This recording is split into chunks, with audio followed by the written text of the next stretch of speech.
الحمد لله رب العالمين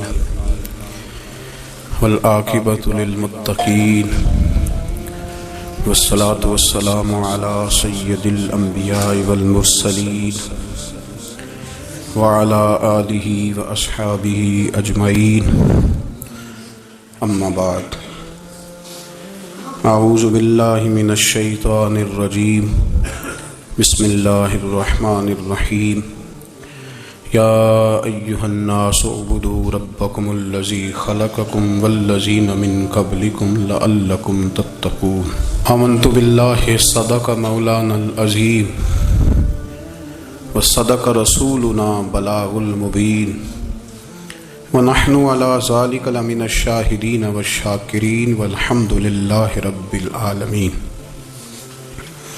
قال الله تبارك وتعالى في شان حبيبه مخبرا وامرا ان الله وملائكته يصلون على النبي يا ايها الذين امنوا صلوا عليه وسلموا تسليما الصلاة والسلام عليك يا سيدي يا رسول الله وعلى آلك واصحابك يا سيدي يا حبيب الله الصلاة والسلام عليك يا سيدي يا نبي الله وعلى آلك واصحابك يا سيدي يا نور الله اللهم صل على سيدنا ومولانا محمد معدن الجود والکرم وآلہ وصحبہ وعطرتہ وبارک وسلم۔ تمام تعریفیں حمد اور ثنا اللہ تبارک و تعالیٰ کے لیے، درود و سلام نبی اکرم نور مجسم شفیع معظم احمد مجتبیٰ جناب حضرت سیدنا محمد مصطفیٰ صلی اللہ تعالی علیہ وسلم کی ذات والا صفات کے لیے حمد و صلات کے بعد، دوستو، بزرگوں اور بھائیوں، قرآن مجید فرقان حمید میں اللہ تبارک و تعالی نے فرمایا ہے اپنے بندوں کو اپنی عبادت کی طرف توجہ دلائی، اپنے بندوں کے دلوں میں عبادت کا شوق، ذوق اور نظریہ پیدا فرمایا۔ فرمایا یا ایھا الناس اعبدوا ربکم الذی خلقکم، اے ایمان والو، اے لوگو، اپنے اس رب کی عبادت کرو جس نے تمہیں پیدا کیا ہے، والذین من قبلکم، اور ان لوگوں کو بھی پیدا کیا ہے جو تم سے پہلے تھے۔ تمہیں عبادت کا نفع یہ ملے گا لعلکم تتقون، کہ تم پرہیزگار ہو جاؤ گے۔ عبادت اس لیے کرو کہ اللہ نے تمہیں پیدا کیا ہے، اور اس لیے کہ تم سے پہلے لوگوں کو بھی اللہ نے پیدا کیا ہے۔ اور پھر ارشاد فرمایا کہ الذی جعل لکم الارض فراشا، وہی رب ہے جس نے تمہارے لیے زمین کو فرش بنایا ہے، والسماء بناء، اور آسمان کو چھت بنایا، وانزل من السماء ماء فاخرج به من الثمرات رزقا لکم، زمین کو فرش بنایا، آسمان کو چھت بنایا، پھر آسمان سے پانی برسایا جس کے ذریعے پھل نکالے، اور وہ بھی کسی اور کے لیے نہیں، رزقا لکم، تمہارے رزق کے لیے، وہ بھی تمہارے رزق کے لیے۔ یہ ساری نعمتیں تمہیں دی ہیں، اب فلا تجعلوا للہ اندادا، اب تم اللہ کے ساتھ کسی کو شریک نہ بناؤ، وانتم تعلمون، اور تم جانتے بھی ہو، تمہیں خبر بھی، تمہیں پتہ ہے کہ عبادت اللہ کی کرنی چاہیے، تمہیں پتہ ہے کہ نماز پڑھنی چاہیے، تم جانتے ہو کہ نوافل ادا کرنی چاہیے، تمہیں پتہ ہے کہ سجدے آنکھیں بند کر کے جھوٹ کی زندگی جی کے، اپنے ساتھ بددیانتی کر کے، دھوکہ دے کے، اپنے آپ کو دائیں بائیں، اپنے آپ کو کہیں مصروف رکھ کے کچھ وقت ضائع تو کر لیتے ہو، پر تمہیں پتہ تو ہے نا کہ عبادت اللہ کی کرنی، تمہیں اس کی خبر ہے۔ فرمایا اس رب کی، دیکھیں نا، انسان پر اگر کوئی شخص نیکی کر دیتا ہے، احسان کر دیتا ہے، تو انسان اس کے سامنے پھر گردن نہیں اٹھا سکتا، یار یہ میرے مشکل وقت کا دوست ہے، اس نے میرے ساتھ نیکی کی ہے، کبھی بھی گردن نہیں اٹھائے گا، جھکا کے رکھے گا۔ تو اگر عام کوئی نیکی کر دے تو اس کے سامنے انسان کبھی گردن نہیں اٹھاتا، تو جو رب ساری نعمتیں عطا فرمائے، جو کہے کہ تیری تخلیق میں نے کی، تجھ سے پہلوں کو بھی پیدا میں نے کیا، تیرے لیے زمین کا بچھونا بھی میں نے بچھایا، آسمان کی چھت بھی میں نے لگائی، تیرے لیے زمین سے ساری اناج کو، پھل کو، کھیتیوں کو نکالا بھی تیرے لیے، اب تو اس طرح کر کے تو میری عبادت کر۔ تو میری بارگاہ میں جھک جا. بہت سارے نشے لوگوں کو لگے ہوئے ہوتے ہیں. ہر آدمی کوئی نہ کوئی نشہ کرتا ہے. کوئی دولت کا کرتا ہے, کوئی شہرت کا کرتا ہے, کوئی اپنی تعریف کا نشہ کرتا ہے. 2-4 لوگوں سے تعریف سن کے مطمئن ہو جاتا ہے. ناراض تو نہیں ہو گیا اس جملے سے آپ؟ کرتے ہیں لوگ دولت کا نشہ بھی. یہ جب نقصان ہوتا ہے تو بندے بیمار نہیں ہو جاتے؟ پیسے ڈوب جاتے ہیں تو لوگ بیمار نہیں ہو جاتے؟ تو اس کا مطلب یہ ہوتا ہے کہ نشہ ٹوٹ گیا ہے.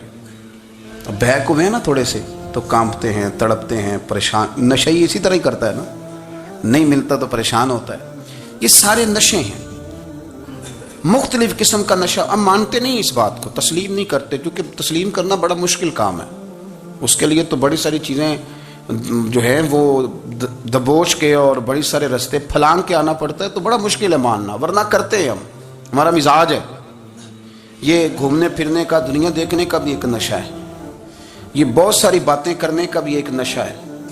گپ شپ کا بھی ایک نشہ ہے. 2-4 لوگوں کی جب تک پگڑیاں نہ کھول لیں, بعض لوگوں کو نیند نہیں آتی. یہ غیبت کا, چغلی کا, بددیانتی کا یہ بھی ایک نشہ ہے. اس پر ملا رومی رحمۃ اللہ نے بڑا کلام لکھا ہے. وہ کہتے ہیں مانگ کے کھانے کا بھی نشہ ہے. مانگ کے کھانے کا بھی نشہ ہے. وہ کہتے ہیں کہ ایک بھیک مانگنے والی خاتون تھی, تو بادشاہ کے پاس بھیک مانگنے آئی, تو بادشاہ کو پسند آ گئی, اس نے شادی کر لی. اب اس کو عادت تھی بھیک مانگ کے کھانے کی, تو وہ کنیزوں سے کہا کرتی تھی کہ فٹافٹ نہ روٹی لے کے آیا کرو, میں 2-3 دفعہ مانگوں تو پھر لایا کرو. کیونکہ ایک نشہ ہے نا, تو میں مانگوں 2-4 دفعہ تو پھر. تو انسان بہت سارے نشے کرتا ہے, یہ مانتا نہیں. یہ موبائل, یہ فیس بک, یہ سارے نشے ہی ہیں. اپنی فوٹو لگا لینا, سارا دن اسی کو دیکھتے رہنا. اور بڑے بڑے سیانے بندے جو وزادار ہیں, بڑے وزادار لوگ ہیں, لیکن وہ بھی سنجیدگی کے قائل نہیں, اس طرح کے نشوں کا شکار ہیں. یہ سارے نشے ہیں جو ہم نے پال لیے. ہمارے صوفیاء, ہمارے بزرگ فرماتے ہیں کہ تم اس طرح کرو, اگر سارے نشوں سے بچنا چاہتے ہو تو سجدے کا نشہ شروع کرو. سجدے کا نشہ شروع کرو. یہ نا اقبال کہتے ہیں, عطار ہو, رومی ہو, رازی. آپ بات کو سمجھیں, عطار ہو, رومی ہو, رازی ہو, غزالی ہو, کچھ ہاتھ نہیں آتا بے آہ سحر گاہی. کہتے ہیں بہت بڑا صوفی ہو جیسے فرید الدین عطار تھے, بہت بڑا تصوف کا امام ہو جیسے امام غزالی تھے, بہت بڑا تفسیر کا استاد ہو جیسے امام رازی ہو. عطار ہو, رومی ہو, رازی ہو, غزالی ہو, پر کچھ ہاتھ نہیں آتا بے آہ سحر گاہی. اگر سویرے اٹھ کے روتا نہیں نا اللہ کی بارگاہ میں, اگر تہجد نہیں نہ پڑھتا, تو کچھ ہاتھ نہیں آتا بے آہ سحر گاہی. پھر اس کو کوئی چیز نصیب. میری بات کی سمجھ آ رہی ہے آپ حضرات؟ جب تک آپ سویرے نہیں اٹھتے, آپ اللہ اللہ نہیں کرتے, آپ کو نوافل کا چسکا نہیں, عبادت کا مزہ نہیں. فرمایا میری عبادت کرو, یہ شوق پیدا کرو, میں نے تمہیں پیدا کیا ہے. ہم لوگوں کے نشے ہیں, مختلف نشے ہیں, بڑا عجیب رنگ ہے. محفل کی صدارت کرنے والے بڑے پیر صاحب, بڑے القابات, بیچ میں سے بندہ تلاش کرنے سے بھی نہیں ملتا, اتنے بڑے لقب ہیں اس کے. لیکن وہ سج سمر کے 2.5 گھنٹے بیٹھا رہا محفل میں, اور نماز کا وقت آیا تو اس نے مختصر سی پڑھی, وہ نکل گیا. ہلکے سے سجدے کیے. اتنا بڑا عشق رسول, نعت کا, ہو کیا بات ہے. اور عشق رسول کا بہت بڑا پیغامبر, بہت بڑا مبلغ, اور بیچارہ سمجھ نہیں سکا کہ اللہ کے رسول نے فرمایا تو نماز پڑھ, میری آنکھیں ٹھنڈی ہو جائیں گی. تو یہ نشے کے عادی تو ہیں, پر حقیقت کے قائل نہیں ہیں. یہ بس ٹھیک ہے, خوابوں کی دنیا میں لوگ زندہ ہیں, پر جن کو یہ جو نشہ تھا نا عبادت کا, یہ میرے رسول پاک کی چاہت ہے, یہ میرے نبی کریم علیہ السلام کی. آپ دیکھیں نا, حضور مہینوں جا کے غار حرا میں بیٹھتے. کیا وہاں تبلیغ کرتے تھے؟ کوئی کتاب لکھتے تھے؟ رسول کریم علیہ السلام مہینہ رہتے غار حرا میں. کوئی نہ مجھے دیکھے, کوئی نہ مجھے ملے. حضور یہاں کیا ہے؟ فرمایا میں اپنے رب کی عبادت کروں گا. نبی کریم علیہ السلام نے سجدوں کے ساتھ پتھروں اور پہاڑوں کو آباد کر دیا, سجدوں کے ساتھ. آپ کا سجدہ آپ کو بہت ساری چیزوں سے چھڑا لیتا ہے, یہ بہت ساری جگہوں سے جھکنے سے بچا لیتا ہے. صوفیاء, اولیاء یہ کیا کرتے تھے؟ یہ سجدے کا ذوق ہی تو پیدا کرتے تھے. سجدے کا ذوق. شاہ عبدالعزیز دباغ رحمۃ اللہ تعالی علیہ اپنے مریدوں سے فرمایا کرتے تھے کہ اگر تم پکے نمازی بن جاؤ نا, تہجد گزار ہو جاؤ, تو میرے پاس آنا جانا چھوڑ دینا. عرض کی حضور کیوں؟ فرمایا میں تمہارے اور رب رسول کے راستے میں رکاوٹ نہیں بننا چاہتا، اور میرا مقصود ہے تمہیں وہاں تک پہنچانا، جب پہنچ گئے تو پھر میری ضرورت ختم ہو گئی۔ ہاں کبھی وسوسہ آئے، شک پیدا ہو، تکلیف ہو تو آنا، ورنہ میں نہیں چاہتا کہ میں رکاوٹ بنا رہوں۔ تم اللہ اللہ کرو، اس مالک کو راضی کرو۔ میرے رسول پاک علیہ وسلم نے فرمایا بندہ اللہ کے سب سے قریب اس وقت ہوتا ہے جب وہ سجدے کی حالت میں ہوتا ہے۔ کس کے قریب ہوتا ہے؟ اللہ کے سب سے قریب ہوتا ہے، وہ بڑا نیڑے ہے رب کے، بڑا قریب ہے، اس لیے کہ وہ حالت سجدہ میں۔ وہ جب سجدے کرتا ہے نا، اس کی بارگاہ میں جب جھک جاتا ہے، آپ ذرا سجدے کی کیفیت دیکھیں نا، زبان بھی یہاں ہے، آنکھ بھی یہاں ہے، کان بھی، عقل بھی ساری، اس نے سارا کچھ رکھ دیا سجدے۔ آپ وہ کبھی پیچھے جائیں تو دیہاتوں میں کہا جاتا تھا ناک سے نکیرے نکالو، بہت بڑی سزا ہوتی تھی نا، ناک سے نکیرے نکالو، بڑی سزا ہوتی تھی۔ تو اس نے کہا مالک مجھے کسی نے کہا نہیں، پر دیکھنا میں نے رکھ دی ساری عقل سجدے میں، اور رکھ کے کہا کیا؟ سبحان ربی یا اللہ، اللہ میں پست ہوں تو اعلیٰ ہے، اللہ تو میرا رب ہے اور تو سب سے اعلیٰ۔ اتنا، اور فرمایا جب یہ اس کیفیت میں ہوتا ہے تو پھر یہ اپنے رب کے قریب ہوتا ہے۔ کثرت عبادت، نوافل۔ ہمارے ہاں عمرے کی قرآن اندازی محفلوں پہ ہونے لگ گئی ہے، حالانکہ حدیث سے ثابت نہیں۔ میں دوستوں سے کہتا ہوں جائز ہے، کرنی چاہیے، عمرے کی قرآن اندازی جائز ہے، پر کسی حدیث میں نہیں آئی کہ قرآن اندازی کرو عمرہ کرو۔ حدیث میں قرآن اندازی یہ آئی ہے کہ نبی پاک علیہ السلام نے فرمایا تمہیں پتہ چل جائے نا پہلی صف کا ثواب کتنا ہے، تم قرآن اندازی کرو۔ عمرے کی قرآن اندازی کا تو پوسٹر چھپتا ہے، تو یہ والی قرآن اندازی کب ہونی ہے؟ ہونی چاہیے کہ نہیں؟ حضور نے فرمایا تمہیں پتہ چلے کہ اس کا ثواب کتنا، تو تم قرآن اندازی کرو، تم قرآن ڈالو۔ جب آپ نماز پڑھ رہے ہوتے ہیں، جب آپ کا مصلی آباد ہوتا ہے، صلاح الدین ایوبی ایک بزرگ سے ملاقات ہو گئی، بیت المقدس پر قبضہ تھا عیسائیوں کا، تو صلاح الدین بڑے پریشان تھے۔ وہ بابا جی کہنے لگے پتر کیا ہوا؟ کہنے لگے حضور پتہ چلا ہے دشمن کے 2 بحری بیڑے اسلحہ لے کے آ رہے ہیں، مسلمان پہلے ہی کمزور ہیں، اور اب اگر 2 بحری بیڑے اور آ گئے تو حضور مسئلہ بن جائے گا۔ تو میں پریشان ہوں کہ کس طرح یہ کم مسئلے والی ہماری فوج ہے کیسے مقابلہ کرے گی۔ تو بابا جی کہنے لگے پتر اس طرح کرنا، آج رات تو بھی دعا کرنا اور میں بھی کروں گا، تو بھی دعا کرنا، آپ ناراض نہ ہونا، ہم تو پیروں والے ہیں، ہم تو پیروں کے نوکر غلام ہیں، ہمارا تو گزارا ہی نہیں، ہمیں تو ملتا ہے سارا کچھ وہاں سے۔ پر میرا سوال یہ ہے کہ تعویذ لینے جاتے ہو نفل کیوں نہیں پڑھتے؟ رات اللہ اللہ کیوں نہیں کرتے؟ یہ بھی تو ہمارے بزرگوں کا ہی طریقہ ہے، انہوں نے تو ہمیں سکھایا ہے۔ صلاح الدین ایوبی سے بزرگوں نے کہا کہ رات آج نا اللہ اللہ کرنا، تو میں تیرے لیے دعا کروں گا، تو بھی دعا کرنا۔ تو بندہ جب دکھی ہوتا ہے تو سجدہ کرتا ہے، تو پھر ہی تو مصلی بھیگ جاتا ہے، پھر ہی تو مزہ آتا ہے۔ سکھی بندہ تو کعبے جا کے نہیں روتا، دکھی تھے، تکلیف تھی، تو سر رکھا سجدے میں تو تڑپ گئے۔ اور وہ بابا جی کہتے ہیں میں مسجد آیا تو صلاح الدین چیخیں مار کے رو رہا تھا اور کہہ رہا تھا مالک میں کوئی اپنی شان کے لیے تو نہیں نہ لڑ رہا، اللہ کو میں کوئی قبضوں کے لیے تو نہیں لڑ رہا، مالک تیرے لیے لڑ رہا ہوں، مجھے بے آبرو نہ کرنا، میری مدد فرمانا۔ کہتے ہیں میں آیا تھا کہ مسجد میں دعا کروں گا، پر صلاح الدین ایوبی کو روتے دیکھا تو میں لوٹ گیا۔ تو سویرے صلاح الدین ملے تو بڑے خوش تھے۔ میں نے کہا پتر کیا ہوا؟ کہنے لگے حضور وہ بحری بیڑے 2 آ رہے تھے نا اسلحہ لے کے، دونوں ڈوب گئے پانی میں ڈوب گئے۔ تو بابا جی کہنے لگے صلاح الدین وہ پانی میں نہیں ڈوبے، وہ تیرے آنسوؤں میں ڈوب گئے، وہ غرق ہو گئے، وہ جو تو نے مصلی بات کیا تو وہ تیرے آنسوؤں میں ڈوب گئے، وہ غرق ہو گئے، وہ تباہ، اتنے قیمتی تھے تیرے آنسو کے بہا لے گئے دشمن کے بحری بیڑوں کو۔ میرے بھائی ٹھیک ہو گیا جی، میرے عزیز سمجھ لیں اس بات کو ہمیشہ کے لیے، اور اس پر غور کرنے اچھے طریقے سے کہ میرے رسول کریم سید عالم صلی اللہ علیہ وسلم نے نا ہماری توجہ دلائی، حضور نے ہمیں بتلایا، ہمارا ذوق بڑھایا عبادت کی طرف۔ ایک صحابی تھے حضرت ابو فاطمہ رضی اللہ تعالیٰ عنہ، یہ ترمذی شریف کی حدیث ہے۔ نبی پاک علیہ السلام نے فرمایا ابو فاطمہ قیامت کے دن مجھ سے جلدی ملنا چاہتے ہو کہ دیر کے ساتھ؟ تو کہنے لگے حضور کون ہوگا جو دیر سے ملنا چاہے گا، ہم نے تو جان دے دی وعدہ دیدار پر۔ اعلیٰ حضرت فرماتے ہیں جان دے دی وعدہ اور نقد اپنا دام ہو ہی جائے گا۔ مجھے لگتا ہے کہ یہ سودا نقد و نقد ہو جانا ہے، چونکہ ہم نے جان دے دی وعدہ دیدار پر آپ نے وعدہ کیا تھا کہ مریں گے تو پھر زیارت ہوگی، تو مر گئے ہم زیارت کی خاطر، جان دے دی وعدہ ہے دیدار پر، تو نقد اپنا دام ہو ہی جائے گا۔ اے رضا ہر کام کا ایک وقت ہے، دل کو بھی آرام ہو ہی جائے گا۔ تو حضرت ابو فاطمہ رضی اللہ تعالیٰ عنہ سے نبی پاک صلی اللہ علیہ وسلم نے فرمایا جلدی ملنا چاہتے ہو کہ دیر سے؟ عرض کی حضور فٹافٹ ملنا ہے، میں نے قیامت کے دن آپ سے جلدی ملنا ہے۔ تو نبی پاک علیہ السلام نے فرمایا پھر اس طرح کرنا، دنیا میں رہ کے سجدے زیادہ کرنا، پھر سجدے زیادہ کرنا، قیامت میں ملاقات جلدی ہو جائے گی، قرب ملے گا تمہیں۔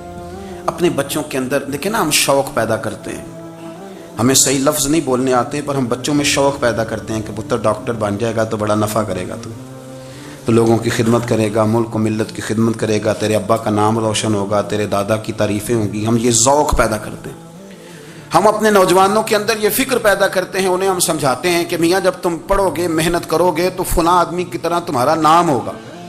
یہ جتنا ذوق ہم بچوں کے اندر ان چیزوں کا پیدا کرتے، ہمیں حکم ہے کسی طرح ہم ذوق پیدا کریں کہ پتر نماز پڑھے گا تو اللہ راضی ہو جائے گا، تو سجدہ کرے گا۔ دیکھیں نا میرے رسول کریم علیہ السلام نے فرمایا 7 سال کے بچے کو مسجد لے کے جاؤ، یعنی اسے شوق دلاؤ، اس کے اندر یہ خاصیت پیدا کرو کہ اس کا دل کرے مسجد میں جانے کا، اس کے اندر یہ خصوصیات لاؤ کہ وہ ہمارے ہاں نا ہر چیز کو پروموٹ کیا جا رہا ہے، ہر چیز کو یعنی سر سنگیت سکھانے کے لیے اکیڈمیاں بن گئی ہیں، ہر شے پروموٹ ہو رہی ہے، عبادت کا جذبہ کم ہوتا جا رہا ہے، اللہ کا ذوق ہمارے اندر نہیں رہا۔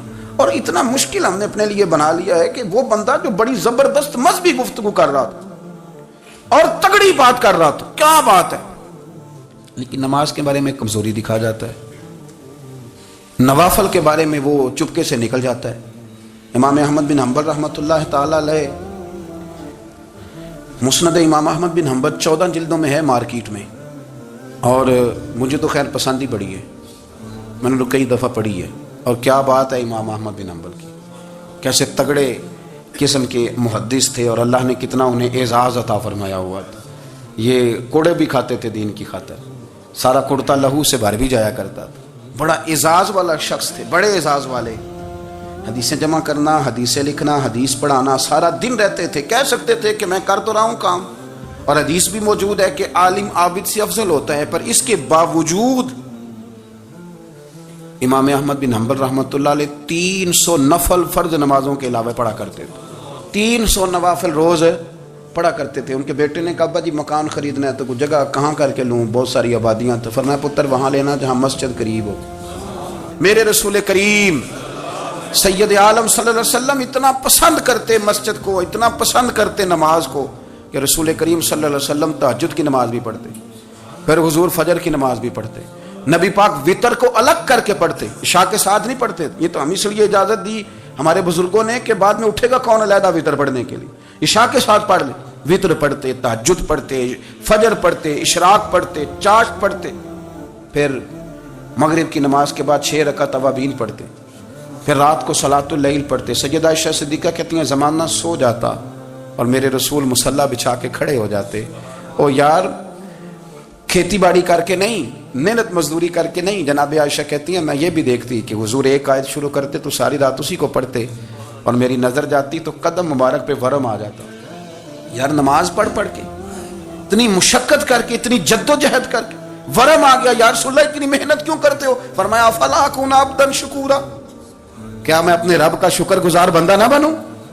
صحابہ کا ذوق عبادتوں کا، ریاضتوں کا، تلاوتوں کا، طبیعت ہے ان کی، وہ ایک دوسرے کو۔ حضرت مولا علی شیر خدا کرم اللہ تعالی وجہہ الکریم کے زمانے میں روم کے بادشاہ نے کہا یار یہ مسلمانوں کا پتہ تو کرو، یہ آخر کیوں اتنے زیادہ مجاہد ہیں؟ اس زمانے میں جاسوس بھیجنے کا مزاج تھا، اب تو جاسوس پکڑا جاتا ہے، اب تو جاسوس، اور جاسوسی کا شوق ویسے آج بھی ہے۔ عرض کروں تھوڑی سی بات اس عنوان سے، پتہ کیا ہمارا مسئلہ ہے؟ ہم جہاں جاتے ہیں نا وہاں تھوڑی خوشبو سونگنے کی کوشش کرتے ہیں، وہ کیا ہے تو یہ کیا ہے تو ادھر کیا ہے تو تھوڑا سا ادھر کیا ہے۔ میرے رسول پاک پڑھیے درود شریف، سارے پڑھیے ذرا زور سے، صلی اللہ تعالی۔ نبی پاک علیہ السلام نے فرمایا جاسوسی نہ کرنا ورنہ تم بندوں کو خراب کر دو، اور فرمایا اس طرح نہ ہو کہ تم کسی کے اب کھول نہ نکلو تو تمہارے پہلے کھل جائیں۔ یہ جو ذوق ہے نا یہ ختم کریں، چھوڑیں، مطلب آپ کس چکر میں پڑے ہوئے ہیں؟ اتنی زیادہ توجہ کرنے کی کیا ضرورت ہے؟ نے کام سے کام رکھیں، اس میں بندہ تھوڑا سا نا آسان رہتا ہے. یہ جو بہت زیادہ ٹٹولنے والے لوگ ہوتے ہیں نا، وہ بیچارے پھر عمر ٹٹولتے ہی گزار دیتے ہیں، اس لیے کہ مزاج ہی بہت پکا ہے. بوری کا منہ کھول کے اندر تک ہاتھ ڈالنا، تو پھر کئی دفعہ سامنے سے بچھو بھی لڑ جاتا ہے، خرابی ہوتی ہے. تو جاسوسی کی جاتی تھی. اس نے بھی جاسوس بھیجے، کیونکہ قبیلوں کے لوگ تھے، کچھ مسلم کچھ کافر، پہچانے نہیں جاتے تھے لوگ. تو کچھ لوگ اس نے بھیجے، انہوں نے آ کے نا تحقیق کی، ریسرچ کری کہ آخر ماجرا کیا ہے. تو واپس جا کے انہوں نے رپورٹ دی نا روم کے بادشاہ کو. اس رپورٹ کا ایک جملہ بڑا شاندار ہے. وہ کہنے لگا بادشاہ ہمیں مسلمانوں کی کوئی سمجھ نہیں آئی، ہمیں کوئی سمجھ نہیں آئی. انہوں نے کہا کیوں نہیں سمجھ آئی؟ کہنے لگے یار عجیب بندے ہیں، جب رات مصلے پہ بیٹھتے ہیں تو یوں لگتا ہے ان کا دنیا سے رشتہ ہی کوئی نہیں، کوئی کسی کو نہیں جانتا. کوئی اپنے دکھ سنا کے رو رہا ہے، وہ اپنی بات کر کے رو رہا ہے، لگتا ہے کہ ان کا کوئی رشتہ ہے ہی نہیں جب مصلے پہ بیٹھتے ہیں. اور فرمایا جب سویرے یہ جہاد کرنے نکلتے ہیں تو لگتا ہے ان سے زیادہ دلیر ہی کوئی نہیں.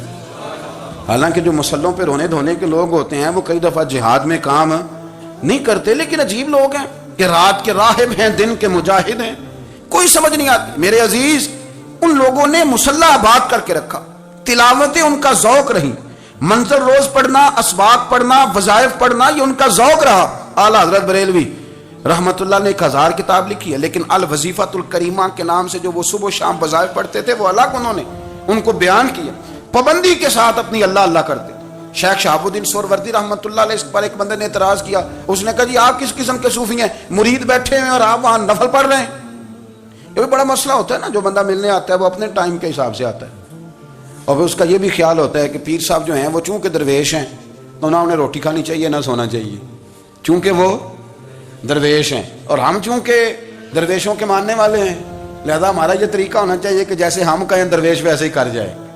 حالانکہ جس کو آپ درویش کہیں گے آپ اس کی مانیں گے، آپ منوائیں گے نہیں، تمہارا مزاج ہوتا ہے. شیخ شہاب الدین پر لوگوں نے اعتراض کی، حضور لوگ ملنے آئے ہیں، زیارت کرنے آئے ہیں، بندے دعا کرانے آئے ہیں، اللہ اللہ کرانے آئے، اور آپ نفل پڑھ رہے ہیں. کیا جملہ ہے، کیا حسن ہے، کیا خوبصورتی ہے. فرمانے لگے رب رسول سے مانگنے کے لیے مصلی بچھایا ہے، اگر وہاں سے مانگوں گا نہیں تو تمہیں دوں گا کیا؟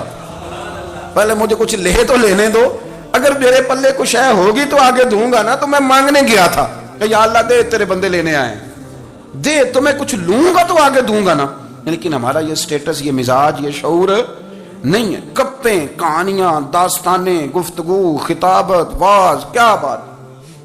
لیکن اگر کچھ کرنے کا کام ہو تو وہ نہیں ہم سے ہوتا. میرے نبی کریم علیہ الصلوۃ والسلام نے مصلی سے دل لگانے کا درس دیا، حضور نے توجہ دلائی. صحابہ اس ذوق کے حامل لوگ تھے، وہ کوشش کرتے تھے. جناب صدیق اکبر رضی اللہ تعالیٰ عنہ کا عبادت کا مزاج ہمیشہ قائم رہا. حضرت عمر فاروق ساری رات اللہ کے حضور کھڑے رہے. حضرت عثمان غنی رضی اللہ تعالیٰ عنہ عشاء کی نماز پڑھ کے 2 رکعتوں کی نیت باندھتے تھے، 15 سپارے پہلی رکعت میں پڑھ دیتے اور 15 سپارے قرآن مجید کے دوسری رکعت میں پڑھ دیتے. آپ نے نا حضرت عمر فاروق کے وصال کے بعد ان کی ایک بیوہ سے نکاح کیا. حضرت عثمان غنی نے نکاح کیا. وہ خاتون آپ کے نکاح میں آئیں تو عرض کرنے لگی امیر المومنین، میرے لیے یہ اعزاز تو بہت ہے کہ میں امیر المومنین کی بیوہ تھی تو امیر المومنین کی منکوحہ ہو گئی ہوں، لیکن حضور نہ تو میں جوان ہوں کہ میرے اندر رغبت ہوتی اور نہ میں اب اس قابل ہوں کہ کوئی خدمت کر سکوں، میرے ساتھ نکاح کی وجہ کیا بنی؟ تو عثمان غنی رو پڑے. فرمانے لگے میں نے عمر فاروق کو مسجد میں اپنے رب سے ڈرتے ہوئے دیکھا ہے، میں نے اسے روتے ہوئے دیکھا ہے، عدل کرتے دیکھا ہے، انصاف کرتے دیکھا ہے، امت کی خیر خواہی کرتے دیکھا. تمہارے ساتھ نکاح اس لیے کیا ہے کہ تم مجھے یہ بتاؤ کہ عمر فاروق گھر کے اندر اپنے رب کو کیسے راضی کرتے تھے، گھر کے اندر کیسے راضی کرتے تھے. وہ طریقے بتلاؤ، تم بتاتی جانا اور میں بھی اسی طرح گھر میں عبادت کروں. میرے رسول کریم علیہ الصلوۃ والسلام نے ارشاد فرمایا، حضور فرمانے لگے جس گھر میں اللہ کا ذکر ہوتا ہے وہ گھر زندوں کا ہے، اور جس گھر میں رب کریم کا ذکر نہیں ہوتا وہ گھر زندوں کا نہیں ہے. گھر نا ہم نا کتابوں میں پڑھتے ہیں کہ ایک بزرگ کہتے ہیں، حضرت فضیل بن عیاض کہتے ہیں کہ میں ایک گلی سے گزر رہا تھا تو گھر کے اندر کسی قاری صاحب نے قرآن کی آیت پڑھ دی، ولی من خاف مقام ربہ جنتان. میں تے میرے کانوں سے ٹکرائی تو اللہ نے میری کایا ہی پلٹ دی، میں توبہ کر گیا. اب گھر کے اندر سے آواز آئے تو صحیح نہ تلاوت کی، پر اندر سے آواز آتی نہیں. یا ڈیک بجنے کی آواز آتی ہے, یا ٹی وی چلنے کی آواز آتی ہے, یا دھوم مچانے کی آواز آتی ہے. عبادت کا وہ جو خاص شوق تھا, وہ جو حسن تھا, وہ جو توانائی تھی, وہ جو بات تھی. ایک جگہ پہ ہم بیٹھے تھے تو وہاں ایک صاحب آئے اور انہوں نے آتے ہی کہا کہ مہربانی کریں ذرا مجھے مصلی دے دیں, میرے نہ کچھ نفل رہ گئے.